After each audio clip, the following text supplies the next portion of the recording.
පින්නතුනි මේ මරණානුස්සති භාවනාව වඩන්ඩ ආකාර 8ක් අපේ බුදුරජාණන් වහන්සේ දේශනා කරලා තියෙනවා. ආකාර 8න් එකක් තමයි අපි භාවනාවට යොදාගන්නේ. ඒ පුද්ගලයාට සුදුසු ක්‍රමවේදයක් භාවිතා කරන්නයි ආකාර 8ක් පැහැදිලි කරලා තියෙන්නේ.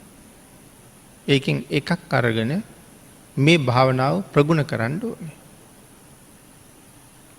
ඊළඟට පින්නතුනි අපි එකක් අරගෙන භාවනාව ප්‍රගුණ කළාට කාරණා 8ම පිළිබඳව දැනගෙන ඉන්න එක ඊටාම වටිනවා. ඒක භාවනාවේ දියුණුවටත් ලොකු උපකාරයක්. එහෙමනම් මේ අද මේ කාරණා 8 නැවත ආවර්ජනය කරගනිමින් සිහිපත් කරන එකයි සිදු කරන්නේ. එයිනොත් අපි කරුණු 3ක් විතර පිළිබඳව සාකච්ඡා කරලා ඉවර කරලා තියෙනවා. අද තියෙන්නේ මේ 8 4වෙනි කාරණාව. කාය බහු සාධාරණතු. ඒ කියන්නේ මේ කය බොහෝ දෙනෙකුට සාධාරණයි. අපි හිතාගෙන ඉන්නේ මේක මගේ කය කියලා. මේ මගේ ඇඟ කියලා. නෑ මේක තවත් අයට සාධාරණයි. ඒ නිසා සඳහන් කළා පණුකුල 84කට මේ ඇඟ විවෘතයි කියලා. මේ ශරීරයේ ඇසුරු කරගෙන ශුද්‍ර ජීවීන් පණුවන් හැටියට 84 කුලයක් ජීවත් වෙනවා. එතකොට ඒ අය ආහාරයට ගන්නෙත් මේ කයමයි. ඒ අය මැරෙන්නෙත් මේ ඇඟේමයි. ඒ අය මල පහ කරන්නෙත් මේ ඇඟේමයි. ඒ අය දරුවෝ බිහි කරන්නෙත් මේ ඇඟේමයි. එනිසා ඒගොල්ලන්ගේ වාස භූමිය බවට පත් වෙලා තියෙනවා මගේ කය. ඒගොල්ලන්ට වැසිකිළියක් බවට පත් වෙලා තියෙන නිසා මගේ කය වැසිකිළියක් වගේ. මොකද ඒ සත්තුන්ටත් ඒක පොදු නිසා. ඒ අය දරුවෝ බිහි කරන්නෙත් මේක නිසා. ඒක ඒ අයට සූතිකරයක් බවටත් පත් වෙලා. ඒ සත්තු මැරෙන්නෙත් මේක නිසා. ඒ සත්වයන්ට මේක අමුසොහනක් බවටත් පත් වෙලා. ජීවත් වෙන්න ආහාරයට ගන්නෙත් මේ ඇඟමයි. එතකොට අපිට මෙහෙම ජීවත් වෙන්න පුළුවන් වෙන්නේ. අපිට මෙහෙම ජීවත් වෙන්න පුළුවන් වෙන්නේ ඒ අය ප්‍රමාණයකට විතරක් මගේ ඇඟ කන හින්දා. මේ ඇඟ කකානේ ජීවත් වෙන්නේ. ප්‍රමාණයකටයි කන්නේ. බැරි වෙලාවත් ප්‍රමාණය ඉක්මවලා කෑවොත් එහෙම මට ජීවත් වෙන්න ක්‍රමයක් නැතුව යනවා. අන්න ඒ නිසා මේ කය තව හුඟ දෙනෙකුට සාධාරණයි. මේ ශරීරයේ තුල ඉන්න සුද්ධ ජීවියට විතරක් නෙමෙයි. අපි පාරේ ඇවිදගෙන යනකොට සුනකයකට හිතුනොත් හපන්න ඕනේ කියලා එයාටත් සාධාරණයි ඇවිල්ලා හපනවා. මේ සුනකයන්ට කන්න බෑ මේ ඇඟ කියලා කොහෙවත් නීතියක් නෑ. හිතුනොත් ඇවිල්ලා කන්න පුළුවන්. කොටියෙකුට සිංහයෙකුට හිතුනොත් ඇවිල්ලා මරාගෙන කන්න පුළුවන්. ඒ අයටත් සාධාරණයි. කවුරු හරි ගල් විසි කරනවා. ඒ විසි කරනකොට මගේ ඇඟේ වදිනවා. ඉතින් ඒකටත් අපි සාධාරණයි. ගල් විසි කරන විදිහට මිනිහට මේ ඇඟේ ගලක් වද්දන්න එපා කියලා නීතියක් නෑ. ඕන්නම් එයාට ගලකින් මට ගහන්න පුළුවන්. ඕන්නම් එයාට තුවක්කුවකින් මට වෙඩි තියන්න පුළුවන්. ඒ නිසා එහෙමත් සාධාරණයි. පින්නතුනි මේ ශුද්‍ර ජීවීන් ගැන සඳහන් කරාම හැම කාලා ජීවත් වෙන අය ඉන්නවා. මස් කාලා ජීවත් වෙන අය ඉන්නවා. ලේවල ජීවත් වෙන අය ඉන්නවා. ඇටකොටු ඇතුලේ ඇටමිදුළු කකා ජීවත් වෙන අය ඉන්නවා. මුලින් කිව්වා වගේ ඒ සියලු දෙනාම ප්‍රමාණයකට කන නිසා අපිත් ජීවත් වෙනවා. එහෙනම් 4වෙනි ක්‍රමය කාය බහු සාධාරණතු. දැන් මේ දේශනාවෙන් කරන්නේ භාවනාව වඩන්න අවශ්‍ය කරුණු ටික නැවත කෙටියෙන් සිහිපත් කිරීම. මේ කතා කරන කරුණු මීට වඩා දීර්ඝව මේ දේශනාව ඇතුලේ සාකච්ඡා කරලා තියෙනවා. එහෙනම් අන්න ඒ එක කාරණාව අරගෙන මරණය කියන එක මොන වෙලාවෙ සිද්ධ වෙන්න බැරිද? බැරි වෙලාවත් මේගොල්ලෝ එකතු වෙලා වැඩියෙන් කෑවොත් මම එතනම මැරෙනවා. ඒක කවදද කොතනද කොහොමද කොයි වෙලාවෙද කියන කාරණාවක් නැති නිසා ජීවත් වෙන හැම පුද්ගලයෙක්ම හැම වෙලාවෙම මරණයට සූදානම් වෙලාම ජීවත් වෙන්න වෙනවා. පස්වෙනි කාරණාව ආයුෂයේ ඇති දුර්වලතාවය. ආයු දුබ්බලතා. අපිට තියෙන්නේ ඊ타ත්ම දුර්වල ආයුෂයක්. ඒක ඕනෑම වෙලාවක වෙනසලා යන්න පුළුවන්. ඕනෑම වෙලාවක වෙනසලා යන්න පුළුවන් කියහම ඒ වෙනුවෙන් කරුණු ගණනාවක් සාකච්ඡා කරන්න පුළුවන්. ආස්වාස ප්‍රාස්වාස කරන නිසා අපි ජීවත් වෙනවා. යම් හේතුවකින් පහළට හෙළපු හුස්ම ටික ඉහළට ගන්න බැරි වුණොත් ඒත් මේ ජීවිතේ පවත්වන්න බෑ. ඉහළට ගත්ත හුස්ම ටික පහළට හෙලන්න බැරි වුණොත් ඒත් ජීවිතේ පවත්වන්න බෑ. නමුත් හදිසියේ ওই දෙකෙන් එකක් සිද්ධ වෙන්න පුළුවන්. ඒක වෙන්නේ නෑ කියලා කාරණාවක් කොතනවත් නෑ. ඊළඟට සතර ඉරියව්ව මනාව පැවැත්විය යුතුයි. ජීවිතේ පුරාම ඉඳගෙනම ඉඳලත් හරියන්නේ නෑ. හැමදාම හිටගෙන ඉන්නමත් පුළුවන්කමක් නෑ. දිනපතාම ඇවිදින්න වෙන්නේ නෑ. ජීවිතේ නිදාගෙනම ජීවත් වෙන්නත් බෑ. වෙලාවෙන් වෙලාවට මේ හතර ඉරියව්ව වෙනස් වෙන්න ඕනේ. නමුත් සඳහන් කළා සතර ඉරියව්ව මනාව පැවැත්විය යුතුයි. මේ ජීවිතේ මනාව පවතින්න. ඊළඟට පින්නතුනි සීතලට ඔරොත්තු දෙන්න ඕනේ, උෂ්ණයට ඔරොත්තු දෙන්න ඕනේ. සමහර රටවල් වල මිනිස්සු අපිට අහන්න ලැබෙනවා මේ කාලේ සීතල නිසා මෙච්චරක් මැරිලා කියලා. මේ කාලේ උෂ්ණය නිසා මෙච්චරක් මැරිලා කියලා. නමුත් මේ කය සීතලට උෂ්ණයට ඔරොත්තු දෙන්න ඕනේ. නමුත් ඉතින් අපිට ඔරොත්තු දෙන්න බැරි තරමට සීතල වැඩි වෙන්න පුළුවන්. අපිට ඔරොත්තු දෙන්නේ නැති තරමට උෂ්ණය වැඩි වෙන්න පුළුවන්. එහෙම වුණොත් අපිට පවතින්න පුළුවන්කමක් නැතුව යනවා. එහෙමත් ජීවිතේ විනාශ වෙන්න තියෙන කාලය ඊටාම ඉහළයි. දුර්වල ආයුෂයක් තියෙන. සීතල නිසාත් මැරෙනවා, උණුසුම නිසාත් මැරෙනවා. සතර මහා භූතයන්ට අනුකූල විය යුතුයි. මේ ජීවිතේ පඨවි, ආපෝ, තේජෝ, වායෝ මේ සතර මහා භූතයන්ට අනුකූල වෙන්න ඕනේ. සමහර වෙලාවට කෙනෙක්ගේ ශරීරයේ දර දඬු වෙනවා. එහෙම රෝග තියෙනවා. මුළු ඇඟම දරකඩක් වගේ. නමන්න දිගාරින්න බැරුව යනවා. පඨවි ධාතුව කිපිලා. දැඩිසේ කිපුණ නිසා සමහර වෙලාවට මරණය පවා සිද්ධ වෙනවා. ආපෝ ධාතුව කිපුණාමත් එහෙමයි.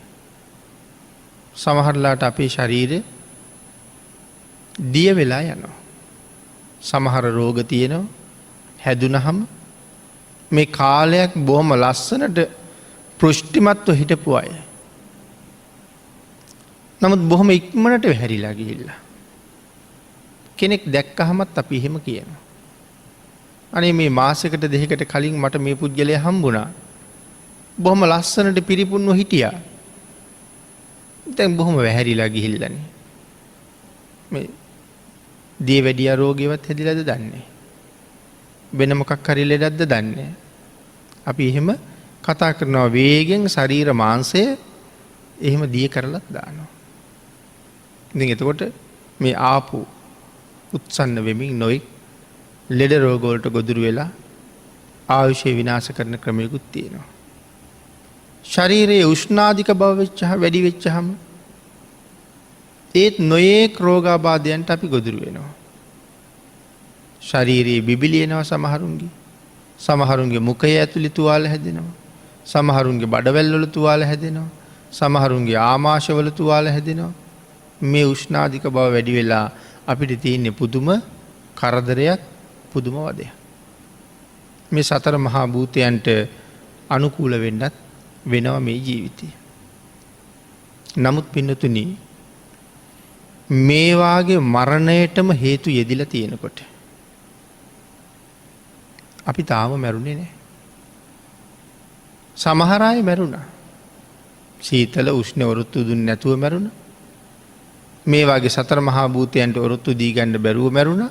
ඒ වුණාට අපි තාම මැරුණේ නැහැ. හැබැයි හෙට මැරෙන්න බැරිකමක් නැහැ. අද රැයට මේ රෝගවලින් එකක් උස්සන්න වෙන්න බැරිකමක් නැහැ. නමුත් දැන් අවුරුදු 35ක් 40ක් 50ක් 60ක් මේ නොමැරි ජීවත් වෙන්නේ ඇයි? දැන් මෙහෙම හිතන්නකෝ. කෙනෙකුට ඇදුම රෝගය තියෙනවා. ඇදුම රෝගය ගැන අපි හැමෝම දන්නවා. හැදුනහම හුස්ම ගන්න අපහසු රෝගයක්. සමහර කෙනෙකුට සෙම්ප්‍රතිසියාවක් හැදිලා නාස්පුඩු හිර වෙලා හුස්ම ගන්න බැරුව අපි ওই දුම් අල්ලලා ඔය නොයෙක් දේවල් පාවිච්චි කරලා තමයි ආපහු නාස්පුඩු බුරුල් කරගන්නේ. එහෙම නැත්නම් රෝහල් ගත කරලා වෙනම දුමක් අල්ලනවා. ඒ පපුවේ ඉඳලම සෙම හිර වෙලා. මේ ඇහැරිලා ඉන්න වෙලාවේ ඊටාම අමාරුවෙන් හුස්ම ගන්න පුද්ගලයා. ඒ පුද්ගලයාට එක්ක බෙහෙතක් දීලා නිදි කරනවා. නැත්තම් නිින්ද යනවා. දැන් මේ අවදියෙන් ඉන්න වෙලාවේ අමාරුවෙන් හුස්ම ගත්ත කෙනා පැය 6-7ක් නිදියලා නැගිටිනවා. එහෙනම් ඉතින් නිින්දෙන් හුස්ම ගන්න බැරි වෙලා අමාරු වෙලා මැරෙන්න ඉපේ. එහෙම මැරිලා නැහැ. එහෙනම් මේ වෙලාවේ කවුද අපිට හුස්ම අරන් දෙන්න ඇත්තේ? වෙන කවුරුවත් හුස්ම ගන්න උදව් කළාද? එහෙම එකකුත් නැහැ. නමුත් ඇයි මැරුන්නේ නැත්තේ එහෙනම්? මේ අවදියෙන් ඉන්නකොට මෙච්චර අමාරුවෙන් ඉඳලා මේ නිින්ද ගියහම මොකවත් තේරුන්නේ නැහැ. නමුත් අපූර්වට හුස්ම අරන්නේ. ආන් ඒක තමයි පින්නතුනි තමාගේ ආයුෂයේ ඇති ප්‍රබල බව. තවම මැරෙන්න හේතුවක් නැහැ. මේ ආයුෂයට පහර දෙන කර්ම තියෙන ඕන තරම්. ඒ කර්මයක් එළඹෙන්න ඕනේ. හැබැයි මගේ ආයුෂයට පහර දෙන කර්මයක් එළඹුණොත් එදාට මට කොහොමවත් දිවි රැකගන්න බැරුව යනවාමයි. එදාට වැටෙන්නම පහර දෙනවා. නමුත් එවන් කර්මයක් එළඹෙන තුරු වෙන කිසිම බලවේගයකට මේ ජීවිතයේ ලේසියෙන් වටන්නත් බෑ. මොකක්ද ඒකට හේතුව? ප්‍රතිසන්දි චිත්තයාගේ තියෙන ප්‍රබල බව. එහෙම කීවේ පහුගිය භවයකින් අපි මරණයට පත් වෙලා ඒ අන්තිම හිතට කීවේ මොකක්ද? මේ ජීවිතයේ තියෙන අන්තිම හිත. අපි ඒකට කියනවා චුති චිත්තය කියලා. ඊළඟ ජීවිතයේ පළවෙනි හිතට කියන්නේ ප්‍රතිසන්දි චිත්තය කියලා. ආන් ඒ ප්‍රතිසන්දි චිත්තය මොන තරම් ප්‍රබලද? ඒ ප්‍රබල නිසා යොහම ඉන්නේ. ඔබ ඇසුරු කරපු ඔබට බාල කී දෙනෙක් මේ වෙනකොට අපි අතරින් සමු අරන් ඇද්ද? අපිට බාල අය මැරිලා ගියා. නමුත් අපි තාම ඉන්නේ අරගෙන ආපු ප්‍රතිසන්දි චිත්තයේ ප්‍රබල බව නිසා. එහෙමනම් ඒ වාගේ ප්‍රබල ප්‍රතිසන්දියක් ලබන්නේ සංසාරේ කොයිතරම් පින් කරන්නේද? මේ තියෙන්නේ ඒ කරපු පින්වල ශක්තිය. තවම මැරුණේ නැත්තේ ඒ පින්වල ශක්තිය නිසා. මේ ජීවිතේ මැරෙන්න හේතු කොච්චර තිබ්බද? සමහර අය වාහන වලට යට වෙලා මැරෙනවා. සමහර අය ගස් වලින් වැටිලා මැරෙනවා. සමහර අය සුලිසුලංග වලට අහු වෙලා මැරෙනවා. සමහර අය ජල ගැලීම් වලට අහු වෙලා මැරෙනවා. සමහර අය නායයන් වලට අහු වෙලා මැරෙනවා. තවත් නොයෙක් උපද්දව ඇවිල්ලා මැරෙනවා. කාලයක් මැලේරියාව හැදිලා මැරුණා. කාලයක් ඩෙන්ගු හැදිලා මැරුණා. නමුත් අපිට තාම එහෙම වුණේ නෑ. මැලේරියාව හැදුනත් අපි තාම ජීවත් වෙනවා. ඩෙන්ගු හැදිලත් සමහර අය ජීවත් වෙනවා. තවත් නොයෙක් වෛරස් ආසාධනය වෙලත් සමහර අය ජීවත් වෙනවා. ඒ විතරක් නෙමෙයි පින්නතුනේ හැතැක්ම ගණන් ගම් වතුරේ ගහගෙන ගිහිල්ලා බේරෙන අයත් ඉන්නවා. සුනාමිය වාගේ මහ රැලි වලට ගිහිල්ලා ජීවත් වුණ අයත් ඉන්නවා. ඒ කියන්නේ ආයුෂයට පහර දෙන කර්මයක් එළඹුණේ නැත්තම් ලේසියෙන් ඒ ජීවිතේ විනාශ කරන්න බෑ. කොතනද ප්‍රබල බව? ප්‍රතිසන්දි චිත්තයාගේ තියෙන ප්‍රබල බව. ඒ කියන්නේ පෙර කරපු කුසල් හරි ශක්තිමත් කියන එකයි. ඔබත් මමත් ඒ විදිහටම කුසල් කරපු නිසා අපි තවත් මෙහෙම ජීවත් වෙනවා. හැබැයි අරගෙන ආපු කුසල ශක්තියට මොකද වෙන්නේ? මෙහි ජීවත් වෙන්න ඒ කුසලය ගෙවෙනවා. ඉවර වෙනවා. ලොකු කුසලයක් ගෙනල්ලා තියෙන බව පේනවා. හැබැයි අපි හැමදාම මෙහි ඉන්නේ නැහැ. මෙහෙන් දවසක යනවා. ඒ යනකොට එහෙනම් මෙහෙම ප්‍රබල ජීවිතයක් ගන්න මීට වඩා කුසල් අරගෙන යන්න වෙනවා. දැන් එතකොට හිතන්න ඕනේ ගෙනාපු ටික තමයි මේ භුක්ති විඳගෙන යන්නේ. දැන් ගෙනියන කොටස වෙනම රැස් කරලා තියෙනවද කියලා. ආන් ඒ ටික ප්‍රබලව හම්බ වෙලා තිබුණොත් ඊළඟ ජීවිතේ මීට වඩා ප්‍රබල වෙන්න පුළුවන්. ඒ හින්දා ඒ ගැන විශේෂයෙන්ම හිතන්නම වෙනවා. ගෙනියන්න කොටසක් කොයිතරම් ප්‍රමාණයක් මේ වෙනකොට තියෙනවද කියන කාරණාව. ආන් ඒ නිසා පින්වතුනි මෙන්න මේ தত্ত্বය දැකලා දැනගෙන හිතලා නැවත බොහෝසේ කුසල්ම මේ ජීවිතය තුළ වැඩියෙන්ම සම්බන්ධ කරගන්න ඕනේ. කුසල්ම වැඩියෙන්ම රැස් කරගන්න ඕනේ. එතකොට තමයි මීට වඩා හොඳ වෙන්නේ. ඊළඟ කාරණාව භාග්‍යතුන් වහන්සේ දේශනා කළේ අනිමිත්තතෝ මේ ජීවිතේ නිමිති ගන්න බෑ. මොකද මේ නිමිති ගන්න බෑ කියලා කිව්වේ? මේ ජීවිතේ කවදද නැති වෙන්නේ? මේ ජීවිතේ කොතනද නැති වෙන්නේ? මේ ජීවිතේ කොහොමද නැති වෙන්නේ? කොයි කාලෙද මොන හේතුවෙන්ද කියන කාරණාවල් පිළිබඳව අපිට නිමිත්තක් නැහැ. ඒ නිසා අනිමිත්තතෝ ඕනෑම වෙලාවක මරණය මං හොයාගෙන එන්න පුළුවන්. මෙතෙන්ටත් එන්න පුළුවන්. බණ අහන මිනිසයා බණ අහලා ඉවර වෙච්චාම මරා ගන්නවා කියන කාරණාවක් නැහැ. එනවනම් මෙතෙන්ටත් එනවා මම කරන්නේ මොකක්ද කියන එක මරණයට වටින්නේ නැහැ. එහෙනම් ඒ තරම්ම අස්තිර නම් අපි තව කුමට පරක් වෙනවද කියන කාරණාව ගැන හිතන්න ඕනේ. අපි කලින් සඳහන් කළා පෙර කරපු පින් බොහෝසේ තියෙනවා කියලා. හැබැයි ඒ පෙර කරපු පින් බොහෝසේ තියෙනවා කියලා හිතුවට අපි ළඟ ඒ තරම්ම ලොකු පිනක් තියෙන බවත් පේන්නේ නැහැ. ඒකට හේතු කීපයකුත් අපි ටිකක් සාකච්ඡා කරමු. පින්නතුනි මෙතන සඳහන් කළා මොන හේතුවෙන්ද කොතනද කොහොමද මේ ජීවිතේ නැති වෙන්නේ? මහපාරේද, හේනේද, වෙලේද, වැවේද, රැකියාව කරන තැනද, පාසලේද, පන්සලේද, උඩුගුවනේද, සාගරේද මේ කොහෙද මැරෙන්නේ කියන කාරණාව තීරණයක් නැහැ. ගොඩබිම ඉපදිච්ච මිනිස්සු ආකාශේ මැරෙනවා. ගොඩබිම ඉපදිච්ච මිනිස්සු ජලයට ගිහිල්ලා මැරෙනවා. ජලයේ ඉපදිච්ච අය ගොඩට ඇවිල්ලා මැරෙනවා. ආන් ඒ වගේ තන නොතන කොහොමවත් හිතාගන්න පුළුවන්කමක් නැහැ. මේ රටේ ඉපදිච්ච මිනිස්සු පිටරට ගිහිල්ලා මැරෙනවා. පිටරටවල් වල ඉපදිච්ච අය මෙහෙ ඇවිල්ලා මැරෙනවා. කවදාවත් හිතුවේ නෑ එහෙම තැනක මරණයයි කියලා.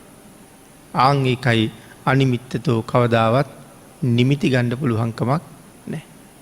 මාළුවෝ වාගේ සත්තු ජලයේ ඉපදුනා ගොඩට ඇවිල්ලා මැරෙනවා. මිනිස්සු ගොඩබිම ඉපදුනා වතුරේ ගහගෙන ගිහිල්ලා මැරෙනවා. ඒ හින්දා නිමිත්තක් හරියටම කියන්න පුළුවන්කමක් ඇත්තෙම නැහැ. කර්මය අනුව ඒක තීරණය වෙනවා. ඒ නිසා අපි විසින් වැඩියෙන් කුසල කර්මම තීරණය කරන එක සිදු කරගන්න එක වටිනවා. නමුත් මේක තේරුම් නොගත්ත මිනිස්සු වැඩියෙන් තව තවත් අකුසල කර්මම රැස් කරගන්න බව සමාජ දිහා බලහම පේනවා.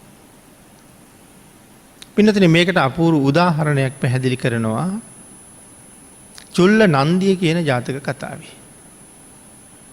අපේ මහා බෝසතාණන් වහන්සේ වඳුරු ආත්මික ඉපදිලා. වඳුරු රජ්ජුරු වඳුරු 84,000ක නායකයා. සහෝදරයෙකුත් ඉන්නවා. හැබැයි අම්මගේ ඇස් දෙකම පේන්නේ. වඳුරු රජ්ජුරුව කල්පනා කළා මේ රජකමට වඩා මට වටිනවා ඇස් පේන්නේ නැති මගේ අම්මරක බලාගන්න එක. මහබෝසතාණන් වහන්සේ තිරිසන් ආත්මවලත් එහෙම කළා. නමුත් මේ කාලේ මනුස්ස ජීවිත ගැන කල්පනා කරාම ඒ ජීවිත මොනතරම් දුප්පත්ද කියලා හිතෙනවා ගුණයෙන්. සමහර වෙලාවට පස්සේ කාලේ හම්බ වෙච්ච බිරිඳක් නිසා ජීවිතය දුන්න අම්මා ගෙදරින් ගියාට කමක් නැහැ කියලා හිතන අය ජීවත් වෙන සමාජයක තමයි අපි ඉන්නේ. නමුත් මහබෝසතාණන් වහන්සේ රජකම අත්හැරලා දාලා එනවා තමන්ගේ අම්මා වෙනුවෙන්. ඇවිල්ලා සහෝදරයයි අම්මයි එකතු කරගෙන එක නුග ගහක වාසය කරනවා. මේ කාලේ එක වැද්දෙක් දඩේ මේ ගිහිල්ලා වැද්දට එදා දඩයන් හම්බෙලා නැහැ. දැන් වැද්දා හිස් අතින්ම එනවා. බෝසතාණන් වහන්සේ දැක්කා වැද්දට දඩයන් නැතුවයි අද එන්නේ. හදිස්සියේ අපි දැක්කොත් අනිවාර්යෙන් අද අපි හරි මරනවා. ඒ නිසා නුග ගහේ කොළ අතරේ හැංගුණා. වටපිට බලබල ගස් දිහා බලබල එන වැද්දා නමුත් ඇස් පේන්නේ නැති අම්මා දැක්කා. කල්පනාව මේ වැඳිරිවත් මරණ එක අද මට වටිනවා. හැබැයි මේ වැද්දට ශිල්ප උගන්වපු ගුරුවරයා මෙයාට ශිල්ප උගන්වන්න අකමැති වුණා. මේ වැද්ද හරි අසත්පුරුෂයෙක්. පව්කාරී. මේ ශිල්ප නොකටයුතු තැන්වලට ප්‍රයෝජන ගන්න පුළුවන්. ගුණ ඇති අයගේ ජීවිත විනාශ කරන්න මේ ශිල්ප යොදන්න පුළුවන්. එහෙම වුණොත් වැද්දටත් වෙන්නේ ලොකු අකුසලයක්. ඒ හින්දා කලින් වැද්දට ශිල්ප උගන්වන්න බැහැ කියලා නිතර නිතර බල කරන නිසා ශිල්ප උගන්වලා කිව්වා. හැබැයි සිල්වත් ගුණවත් අයට කවදාවත් කරදර නම් කරන්න එපා කියලා. හා කියලා පොරොන්දු වෙච්ච නිසා තමයි ඉගැන්වුවේ.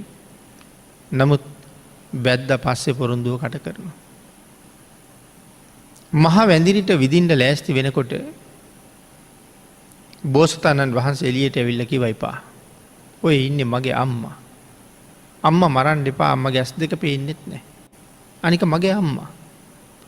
නමුත් ඔබට අද මස් නැතිම නම් මාව මරා ගන්න. අම්මා මරන්න එපා. හැබැයි පොරොන්දුවක් වෙන්න ඕනේ.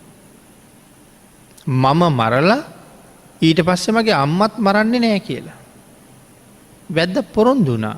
නෑ මං එහෙම කරන්නේ නැහැ. ඊට පස්සේ වඳුරු රජුරවන්ට විද්දා.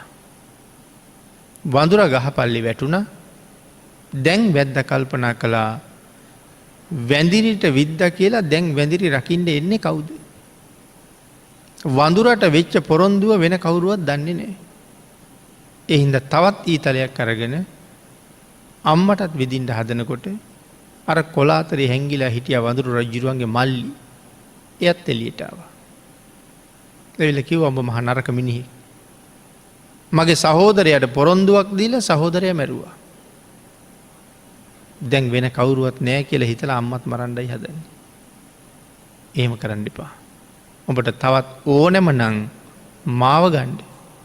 හැබැයි මගේ අම්මා මරන්න එපා. එයාටත් පොරොන්දු වුණා නෑ අම්මා මරන්නේ නැහැ කියලා. දෙවනි වඳුරත් මැරුවා. අන්තිමට කල්පනා කළා තවත් කවුරුවත් නැතුව ඇදී වැඳිරිත් මරන්න ඕනේ කියලා තුන් දෙනාම මැරුවා. දැන් තුන් දෙනාම මරලා කදක දාගෙන අරගෙන යනවා. කැලෑව කෙරවලේ තමන්ගේ නගරයට අවතීර්ණ වෙන්න ගමට අවතීර්ණ වෙන්න යනකොටම වැද්දට පණිවිඩයක් ලැබෙනවා. මහ විශාල අකුණු පුපුරලා වැද්දගේ ගෙදරයි පවුලයයි සියලු දෙනාම විනාශ වුණා කියලා. වැද්දට ඒක දරාගන්න බැරුව ගියා. වැද්ද හඬමින් වැළපෙමින්ම ඉන්නකොට වැඩි වෙලාවක් ගියේ නෑ. පොරොන්දු උල්ලංඝනය කරපු මේ මහ පව්කාරයා දරාගෙන ඉන්න මහ පොළොව තවම සූදානම් නෑ. ඒ නිසා මහ පොළොව ඈත් වුණා. අවීචයෙන් ගිනි දැල් ආවා. වැද්ද වෙලාගෙන අවීචයට මරන් ගියා. ඉගෙන ගත්ත ශිල්ප ශාස්ත්‍රයේ ගුරුවරයාට දුන්න පොරොන්දුව මම මේක නොකටයුතුකම් සඳහා යොදන්නේ නෑ. සිල්වතුන්ට ගුණවතුන්ට එරෙහිව යොදන්නේ නෑ. මොකද මෙයා වෙනත් ශිල්ප ශාස්ත්‍රය ඉගෙන ගත්තේ වෙනත් රැකියාවක් කරන්නම දෙයක් නැති හින්දා තමයි මේ රස්සාව තෝරගත්තේ. හැබැයි මෙහෙම ඒවා කරන්න එපා කියලයි කියලා තිබ්බේ. නමුත් වැද්දට කාරණාව මතක් වෙලා ප්‍රඥාව පහළ වෙන්නේ ගිනි දැල් වලින් වෙලිලා ඇදගෙන යනකොට. රැස් කරගත්ත කරුම එක තරම. බුදුරජාණන් වහන්සේ මේ කාරණාව දක්වලා දේශනාවක් කළා.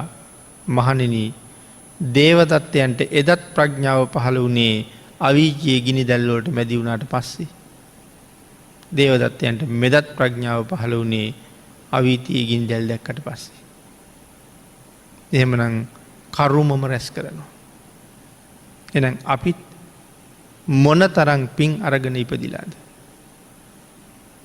කොයිතරම් ශ්‍රේෂ්ඨ ජීවිතයක්ද?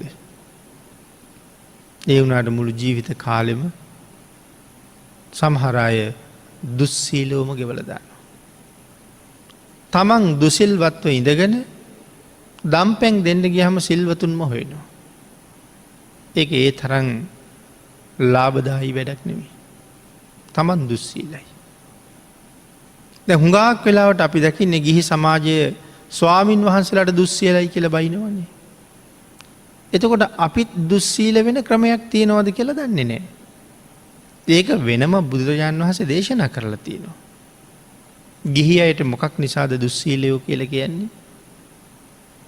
ගිහි අයට තියෙනවා නිත්‍ය වූ සීලයක්. ඒ තමයි පන්සිල්. ස්වාමින් වහන්සේලාටත් තියෙනවා නිත්‍ය වූ සීලයක්.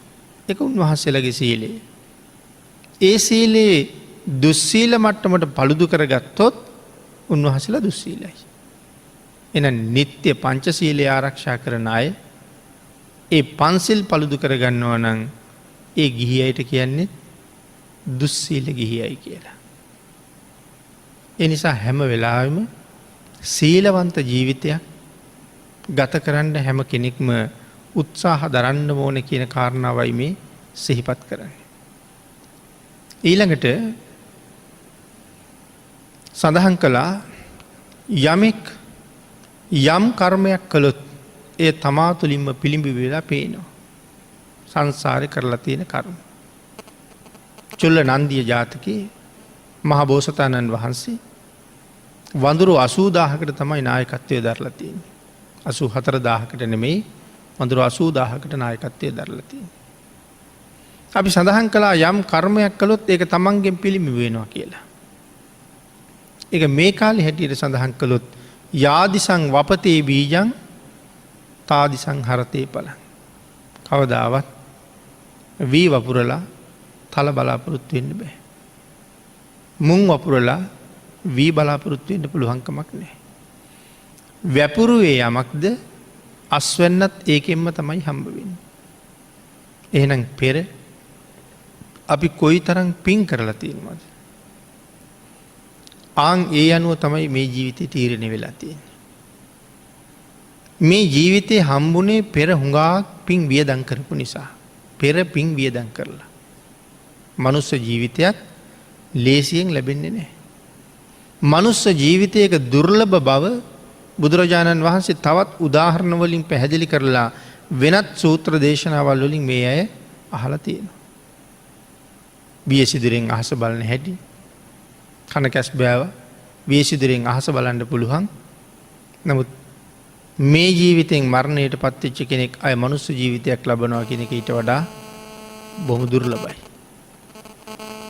මනුස්ස චුති සූත්‍රයේ දේශනා කළා නියමඩල මතට වැලි ටිකක් අරගෙන මහණෙනි මේ මගේ නියමඩල මත තියෙන වැලි තරම් ප්‍රමාණයක්වත් මේ මනුස්ස ජීවිතයෙන් චුත වෙච්චහම මේ සියලුම සත්වයා ආය මේ නියපොත්තේ වැලි තරම් ප්‍රමාණයක්වත් මනුස්ස ජීවිත ලබන්නේ නෑ. සතර අපායටමයි තීරණය වෙන්නේ.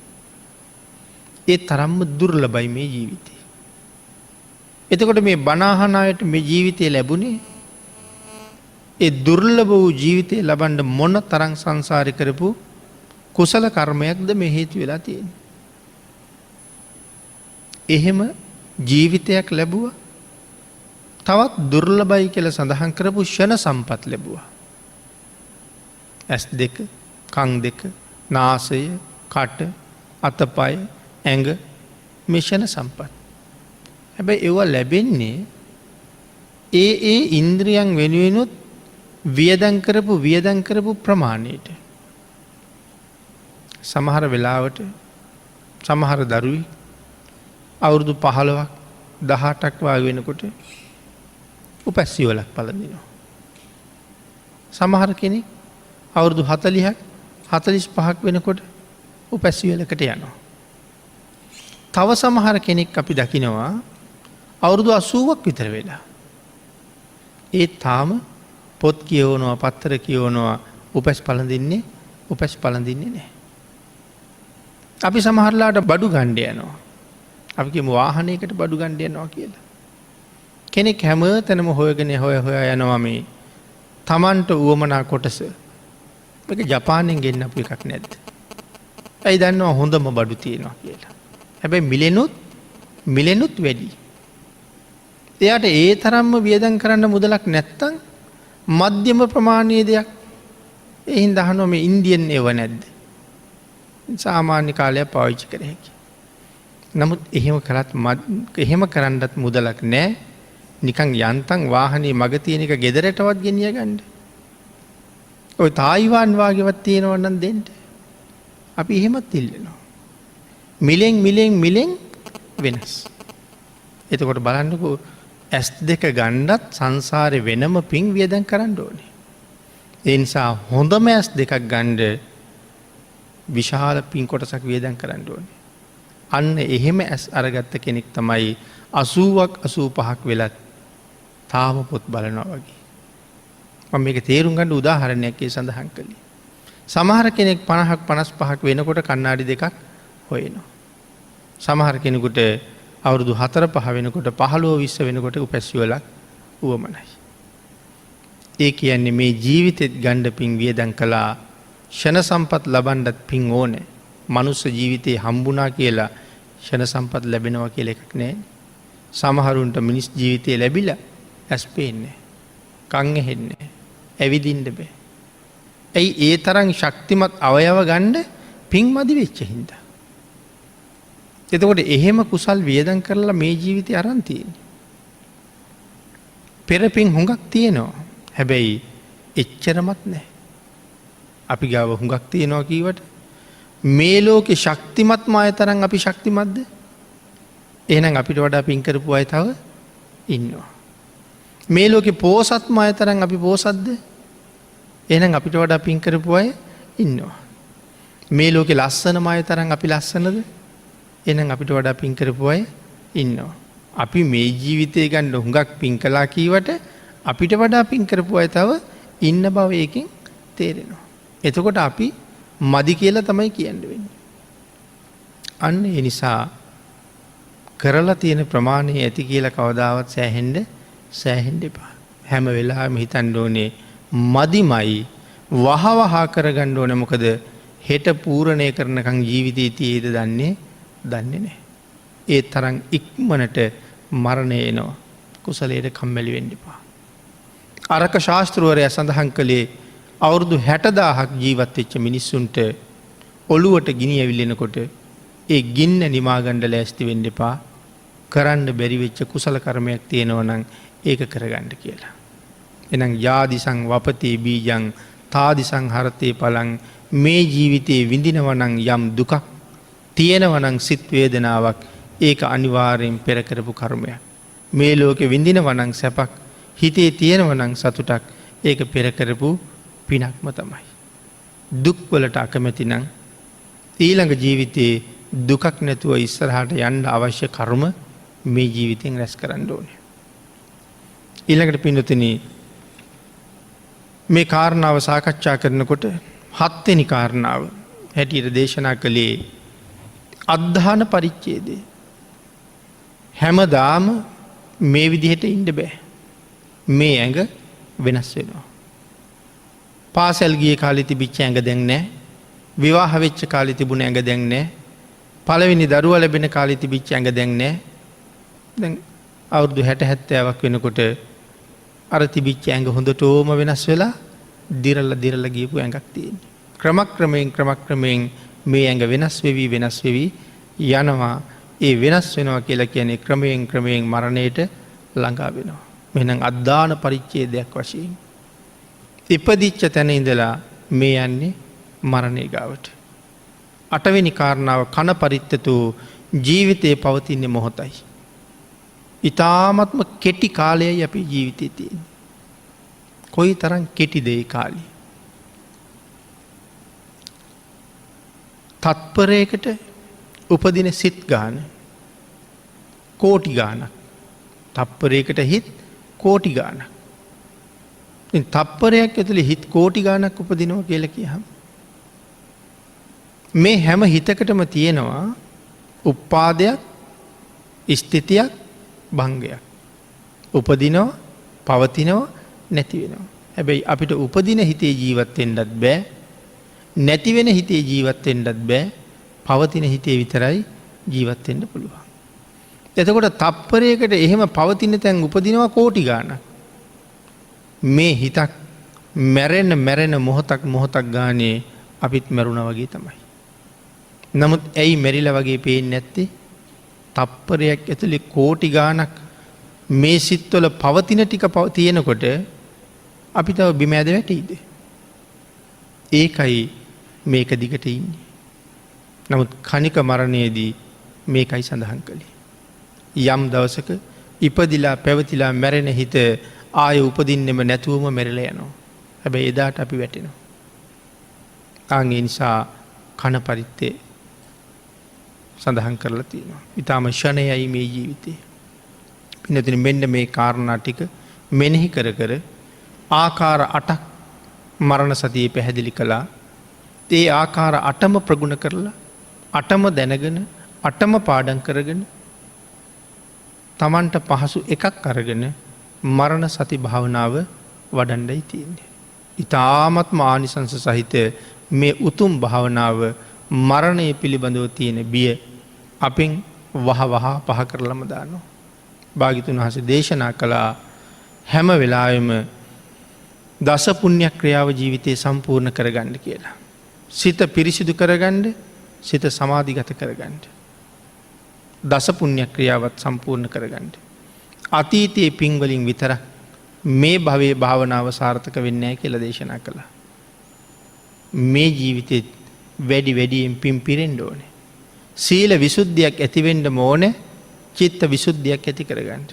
ඒ නිසා දුසිල් නොවි පන්සිල් මතම ජීවත් වෙන්න ඕනේ. දස පුණ්‍ය ක්‍රියාව ජීවිතයේ මනාව සම්පූර්ණ කරගන්න ඕනේ. දස පුණ්‍ය ක්‍රියා සම්පූර්ණ කරගෙන මනාව කුසල් එකතු කරගෙන සීලයෙන් සම්පූර්ණ වෙන පුජ්‍යලයා මේ භාවනාවේ උතුම් ඵලයක් හොයාගෙන යන්න පුළුවන් වාසනාව ලබන කෙනෙක් බවට පත් වෙනවා. ඒ නිසා මේ දේවල් එකක්වත් නැතුව භාවනා කළාට විතරක් ඒක සාර්ථක නෑ කියන කාරණාවයි සඳහන් කරන්න ඕනේ. ධර්ම දේශනාවට තියෙන කාලය නිමා වෙලා තියෙන නිසා අපි ධර්ම දේශනාව මේ විදිහට නිමා කරමු.